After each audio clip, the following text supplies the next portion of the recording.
नमस्कार किसान भाइयों। अभी हम बात करेंगे नर्सरी कैसे तैयार करना है। नर्सरी कैसे हम करेंगे कि नर्सरी मेरा 80 से 90% जर्मिनेशन भी हो और उसमें जो पौधा लास्ट तक 80 से 90% बना भी रहे। चाहे हम ज़मीन के विधि से करें, चाहे हम ट्रे विधि से करें। तो किसान भाइयों, हम अभी बात करेंगे नर्सरी करने वाला जो ज़मीन विधि होता है। ज़मीन में बहुत किसान करते हैं, काहे कि बहुत ऐसे किसान हैं जो ट्रे को जानते तक भी नहीं हैं ट्रे में कैसे किया जाता है। तो ज़मीन वाले किसान के लिए हम स्पेशल अभी बता रहे हैं, जो आपको बहुत ही फ़ायदा होगा। इसमें आपका कौन सी कीटनाशक डालना है, चाहे ज़मीन कैसे तैयार करना है, चाहे तो आपकी फंगिसाइड कौन सी डालनी है, इस सब के बारे में बात करेंगे। तो किसान भाइयों, इस वीडियो पे आप शुरू से लास्ट तक बने रहें। और किसान भाइयों, जितने भी नए किसान हैं जो अनसब्सक्राइबर हैं, प्लीज़ इस वीडियो को सब्सक्राइब कर दें, ताकि आने वाले जो जानकारी हो किसान संबंधित, चाहे तो आपका खेती-बाड़ी संबंधित कोई भी जानकारी हो, आप तक पहुंचने में आसानी होगी और आप उसका लाभ ले सकेंगे। तो किसान भाइयों, चलिए हम वीडियो को शुरू करते हैं और आगे बात करते हैं कि नर्सरी हमको कैसे करना है। तो किसान भाइयों, सबसे पहले आप मिट्टी को एकदम फरफरिया सूखा बनाना है। मिट्टी हमारी सूखी होना चाहिए, क्या कि अभी बरसात का मौसम है, हमेशा बारिश होते रहती है। तो उसमें आप मिट्टी को कहीं एक जगह आप इकट्ठा करके उसको ढक दें और ढकने के बाद कुछ कम से कम 10 से 15 दिन उसको रहने दें, ताकि मेरा जो मिट्टी जो है एकदम सूख के भरभरिया हो जाए। और तो किसान भाइयों, मिट्टी सुखा लें और इसके बाद आपको करना है, अगर वहीं पे जहाँ मिट्टी सुखा रहे हैं वहीं पे नर्सरी कर रहे हैं, तो इसको चारों साइड आप अच्छी तरह से नेट से ये करें, ताकि जो मुर्गी हो चाहे तो कोई भी पक्षी हो, ये सब आपका नर्सरी को ख़राब ना कर सके। ये हो गया आपका नर्सरी का जो मिट्टी सुखाने का विधि। और इसमें आप मिट्टी सुखाने के बाद आपको कुछ नहीं करना है, सिर्फ एक दिन पूरा भुरभुरिया कर दें और उसी समय आप जो भी नर्सरी कर रहे हैं, जैसे मिर्च हुआ, बैगन हुआ, टमाटर हुआ, फूलगोभी, बंदा गोभी, जो भी आप नर्सरी कर रहे हैं, तो उसमें आप पूरा एकदम समतोल कर लें, मिट्टी को पूरा समतोल कर लें। और उसमें से आपका अगर हो सके तो एक एक करके आप गिराने का कोशिश करें। जैसे आपका हल्का लकीर खींच लें मिट्टी में और थोड़ा गड्ढा होगा तो उसमें आप एक एक को गिरा दें और उसको हल्का से ढक दें।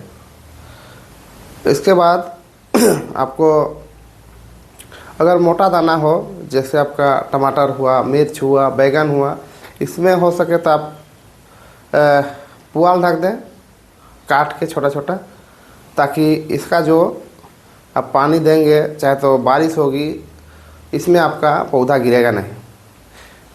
तो किसान भाइयों, ऐसे भी आप कर सकते हैं।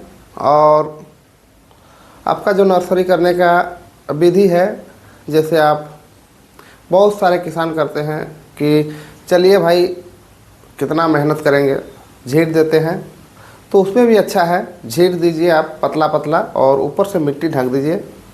और उसके बाद आप हो सके तो पुआल दीजिए मोटा दाना में, और पतला दाना में आपको नहीं देना है। जैसे आपका फूलगोभी, बंधा गोभी हुआ, इस सब में आपका पुआल नहीं देना है, काहे कि पुआल देने से क्या होता है, आपका बीजा उठने नहीं सकता है, और बीजा उठने नहीं सकेगा तो आपको नुकसान होगा, क्योंकि ऐसे ही बहुत महंगा बीज आता है अभी। तो किसान भाइयों, ऐसे आप नर्सरी तैयार कर सकते हैं मिट्टी वाला जो कर रहे हैं। और इसमें हुई बात खाद की, फंगिसाइड की, चाहे कीटनाशक की, तो आप पहले भी कीटनाशक डाल सकते हैं। तो किसान भाइयों, सबसे पहले आपको फंगिसाइड एगो लेना है। फंगिसाइड कार्बेंडाजिम हो चाहे आपका मेटालेक्सिल, मैनकोजेब, ये सब आप इसमें पहले ही आप मिट्टी जब जिसमें तैयार कर रहे हैं उसी समय डाल दीजिए। अगर आप मात्रा नहीं जानते हैं तो 2 ग्राम आपका फंगिसाइड लेना है, चाहे कार्बेंडाजिम हो चाहे मेटालेक्सिल, मैनकोजेब हो। 2 ग्राम आप इसको ले लें और मिट्टी में 1 पैकेट के बारे लिए बता रहे हैं हम, जितना एरिया 1 पैकेट में लगता है, ज़्यादा होगा तो ज़्यादा आप अपने हिसाब से ले लेंगे।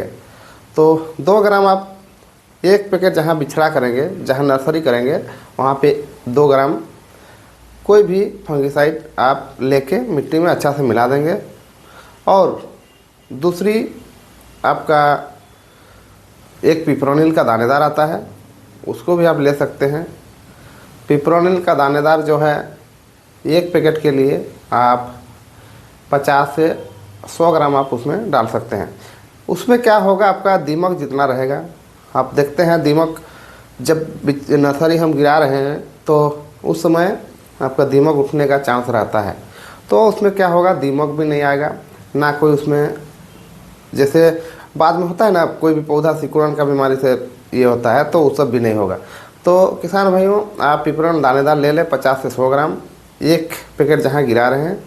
और इसके साथ आप खाद ले लें, जैविक खाद हो चाहे आप गोबर खाद हो, इसको ले लेना है और इसको आप अपने अनुसार उसमें दे सकते हैं मिट्टी में। और तीसरी बात हुई, अगर आप डीएपी भी डालना चाहते हैं तो उसमें पोटास डाल दीजिएगा। पोटास आपका ज़मीन को हल्का रखेगा और पोटास अंदर का भी काम करता है, जैसे आपका दीमक उमक का भी काम करता है। तो किसान, ये हो गया पोटास डालने का। तो किसान भाइयों, ऐसे आप नर्सरी तैयार कर सकते हैं। और नर्सरी एक होता है जैसे बैगन का नर्सरी में ही आप ध्यान दीजिएगा तो आने वाले समय में बैगन का पौधा नहीं मरेगा। इसको आप ध्यान देंगे कि हमेशा वर्षा का पानी नहीं पाना चाहिए। वर्षा का जो पानी आता है वो थोड़ा नमकीन होता है, उसके चलते आपका पौधा थोड़ा मरने का डर रहता है। तो आप बैगन का अगर नर्सरी कर रहे हैं तो बैगन का नर्सरी में ध्यान दें कि मेरा जो ऊपर का बारिश हो नहीं लगना चाहिए। हम चाहे कुआं से हो, नलकूप से हो, जहाँ से हो, पानी आप लेके दे सकते हैं। और किसान भाइयों, याद रहे, आप पानी जब डालेंगे उसमें झरना से ही डालेंगे, क्या कि पतला पतला बूंदा गिरना चाहिए और उसमें थोड़ा नमी होना चाहिए। ऐसे नहीं कि ऊपर वाला दे दे भाग, जर्मिनेशन नहीं हो रहा है। प्रतिदिन पानी देना चाहिए, एक भी दिन आपका पानी छूटना नहीं चाहिए, तब आपका 80 से 90% जर्मिनेशन होगा। और इसमें आपका क्या करना है, बाद में ऊपर से प्लास्टिक ढकना है। प्लास्टिक भी ढकना है तो उसको हवा आने देना चाहिए, क्योंकि हवा अगर नहीं आएगा तो पौधा आपका गलने लगेगा, सड़न गलन का बीमारी आ जाएगा। तो उसमें ऐसे करना है, थोड़ा ऊपर में लगाना है प्लास्टिक और सड़न गलन से भी बचाना है। और जब धूप खिले तो खोल देना है, अब वर्षा आएगा तो ढक देना है। तो किसान भाइयों, ऐसे हुआ नर्सरी का तैयारी। और इसके आगे बात करते हैं, आपका जैसे होता है नर्सरी में लास्ट में सड़न गलन का बीमारी आता है, जैसे बहुत पौधा में आता है, जैसे बंधा गोभी, फूल गोभी में। इसमें आने से हम क्या करेंगे, इसको रोकने के लिए हमको कार्बेंडाजिम लेना है। कार्बेंडाजिम 2 ग्राम प्रति लीटर पानी में लेना है और इसको स्प्रे करना है। एक तो हुआ जर्मिनेशन के 2 दिन बाद, दूसरा स्प्रे करना है आपका 10 से 12 दिन में, और तीसरा स्प्रे लास्ट में करना है। लास्ट जैसे आप लगा रहे हैं उससे पहले दिन। तो आपका नर्सरी में क्या होगा, नर्सरी में होगा ना कि जब लगाएंगे उसके बाद भी सड़न गलन वाला बीमारी बहुत रहता है पत्ता गोभी और फूल गोभी में। तो इसको देख के आपको लास्ट में स्प्रे कर देना है और आपका नर्सरी लगाने तक नहीं सड़न गलन होगा। तो किसान भाइयों, ऐसे होगा नर्सरी की तैयारी। तो किसान भाइयों, अगर मेरा इस जानकारी से कुछ लाभ मिलेगा, चाहे लाभ मिला हो, अच्छी जानकारी है, तो किसान भाइयों इस वीडियो को लाइक ज़रूर कीजिएगा और सब्सक्राइब ज़रूर कीजिएगा। और अच्छा लगे तो वीडियो को दूसरों तक भी शेयर कीजिएगा। तब तक के लिए धन्यवाद। जय जवान जय किसान।